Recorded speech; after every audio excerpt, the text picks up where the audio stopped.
General retired Faiz Hamid की गिरफ्तारी, बड़े बड़े राज खुल गए। हामिद मीर, कामरान खान समेत सीनियर सहाफियों के तहलका खेज इंकशाफात।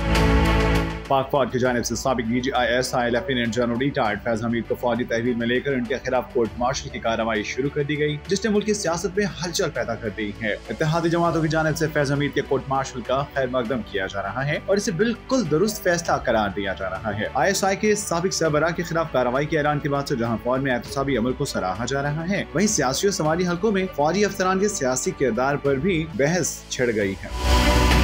सीनियर सहाफी कामरान खान ने कहा कि फैज हमीद को न सिर्फ कोर्ट मार्शल का सामना है, बल्कि वो मुमकिन तौर पर अपने रैंक, हासिल करदा तमाम मराहत जिनमें पेंशन और प्लॉट्स वगैरह शामिल हैं, इन सब से महरूम हो सकते हैं और मुमकिन तौर पर एक तवील कैद अभी इनकी मुंतज़िर है। ये वही जनरल फैज हैं जो साल 2021 में अपने आप को आर्मी चीफ बनवाने की बेसात बिछा चुके थे, मगर नसीब में कुछ और ही लिखा हुआ था।